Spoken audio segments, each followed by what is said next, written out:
శాఖ మంత్రి వాళ్ళు ఈరోజు మాట్లాడుతూ మెదక్ పట్టణంలో మాట్లాడిన మాటలన్నీ హాస్యాస్పదంగా ఉన్నాయి. ఆయన మాటల్లో ఏ ఒక్క నిజం కూడా లేదు. ఆయన మాట్లాడుతూ మెదక్ పట్టణం శరవేగంగా అభివృద్ధి చెందుతుంది, అదేవిధంగా 4 రైళ్ల జాతీయ రహదారి కూడా ఏర్పాటు చేస్తుంది అని చెప్పడం జరుగుతుంది. అయ్యా మంత్రి గారు, మెదక్ పట్టణం ఏ విధంగా అభివృద్ధి చెందిందో ఒకసారి మీరు మా మెదక్ పట్టణానికి వివరించి చెప్పాలి.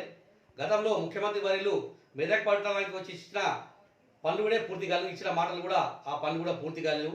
మెదక్ పట్టణానికి అక్కడ ఎస్పీ ఆఫీస్ మొదలు పెడితే ధ్యాన్ చంద్ చౌరస్తా వరకు ఉన్న ఆ రోడ్డు నిర్మాణం కూడా ఇంకా ఇన్కంప్లీట్గానే ఉంది, నత్తనక్కడ నడుస్తున్నాయి. ఆ 3 చౌరస్తాలు కూడా కంప్లీట్ కాలేదు, ఇన్కంప్లీట్గానే ఉన్నాయి. కానీ ఇప్పుడు చాయ్ కప్పు సాసర్ పెట్టడం తప్ప ఏ ఒక్క చౌరస్తా కూడా పూర్తి కాలేదు. ఇక మెదక్ పట్టణంలో మినీ ట్యాంక్ బండ్లు, ఆ మినీ ట్యాంక్ బండ్లు ఎక్కడికి వేసినా గొంగడి కూడా ఇంకా కంప్లీట్ కాలేదు. మైనారిటీ ఫంక్షన్ హాల్ అది కూడా కంప్లీట్ కాదు. ఈ రకంగా మచ్చుకతుంగా ఇవి ఇక చాలా పనులు ఉన్నాయి, ఏమి కూడా పూర్తి కాదు. ఇక జాతీయ రహదారి గురించి మీరు చెప్పారు, జాతీయ రహదారి కూడా పూర్తి కాలేదు. అది మనకు అవసరం పంచు పెడితే కోనపర వరకు అని చెప్పారు, అది కూడా ఇక్కడ పూర్తి కాలేదు. ఇక్కడ మన అవసరం పని నుంచి కోనపరకు ఉన్న పనులన్నీ అయిపోయినాయి. ఆ కోనాపూర్ నుంచి సిరిపేట వాళ్ళు నడుస్తున్నాయి.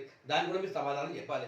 మీరేమో దాదాపు ఒక 15-20 కిలోమీటర్లు డివైడర్ రోడ్డు పెట్టుకుంటారు, మాకు అవసరపల్లి వరకు కూడా కనీసము డివైడర్ రోడ్డు పెట్టలేదు. ఆ పనులు కూడా పూర్తి కాలేదు, ఇంకా కంప్లీట్గానే ఉన్నాయి, అయిపోయినాయి. ఎందుకు అయిపోయినా కూడా మీరు వివరించి చెప్పాలి మెదక్ పట్టణ ప్రజలకు.